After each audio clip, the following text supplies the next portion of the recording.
Quick update lang tayo. So, may dadali na naman tayo sa detailing. Yung black edition doon na kulay red. Kung nakikita nyo, kung nasisipat nyo. Si Nat, si AKA. Pinalitan na rin yung busina. Yung door latch sa likod, pinalitan na rin. So, pag dinala natin ito sa detailing, ilang unit na yun nandun? 1, 2, 3, 4, 5, 6. So, 6 units na yun nandun sa atin. Prepping na yun para for releasing na siya. Prep for release na yung unit. So, baka by Saturday namin makuha yung ibang units, then sakto, release na agad siya. So, gaantay lang tayo dito kasi ito yung nakabungad and para makalabas lahat. Then may kukunin kami doon sa kabilang garahe, sa may Caltex banda, kung alam nyo naman kung saan yun. Sold na rin yun, yung CDZ, yung 2017 natin na red. So, action na natin na agad. Kung ano yung makita, kung ano yung maramdaman, ipagawa agad para umuusad yung kotse. So, yun lang guys, yun lang update natin for today. So, meron tayo test drive yan, yung Fiesta natin na sedan. Tumino na yung kahapon, kung saan na namin dinala yung kahapon, sa wakas tumino na. Bali, oxygen sensor na lang ipapalitan doon. Tatapapan yung freon kasi medyo hilaw eh. Hindi kami, malamig naman siya, pero alam kasi namin yung lamig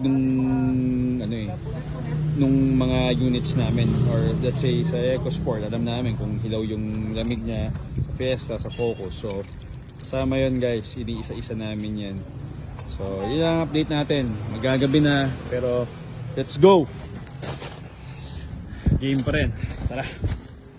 So ito for test drive, ito yung dinala namin ngayon lang. So ito yung iba naming units, ito kunin na namin, test drive na natin. Ito sa atin din to, ayan o, so ongoing.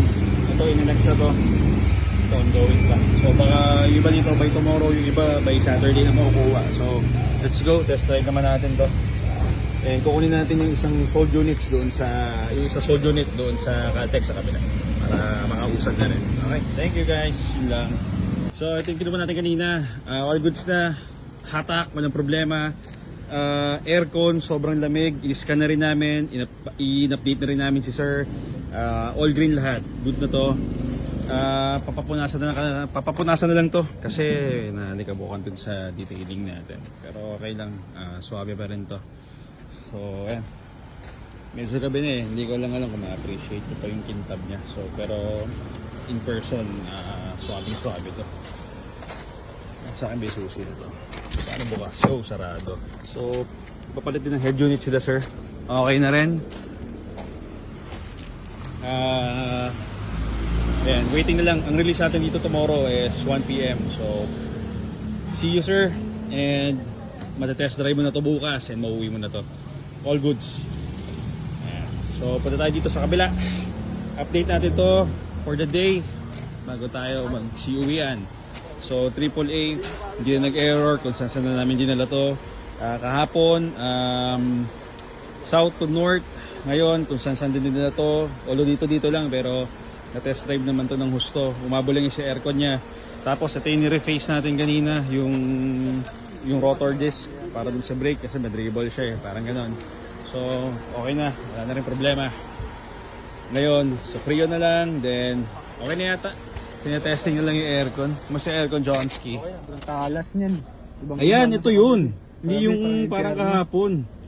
Okay naman yung kahapon, may lamig eh. Pero alam natin yung lamig ng mga ganito eh. Kabisado natin yan eh. Ito yung nga daw. Oo. Sa habol. So ito, kahit gabi na, test drive-in pa rin ito mamaya. Kailangan pulido to at biyaheng Masbate to. Ayan. Kahit gabi na, OT natin. Actually, pang-OT to. So, pero hindi namin pinagpapahinga yung kotse. Kung may dapat gawin, action na agad. So since morning yan, nakapending yan sa mga repair. So rotor disc, freon, road test, okay na yan. Papalitan na lang to ng oxygen sensor, umilaw kasi yan kahapon. So yun lang. Gusto ko monti yung natin kasi nasa detailing nga lahat, no? Ito for repair naman to, all goods na ito, tinesting na rin to, pwede na i-release to by tomorrow. Ito naman, delivery na ito, actually hindi pala, for pickup na to sa Saturday na rin. So yun lang guys, may manual kami doon, yung pula, available yun, hindi pa lang na-feature yun. So yun lang for the day, for tonight, and see you tomorrow again. Maraming salamat sa inyo guys. Bye bye.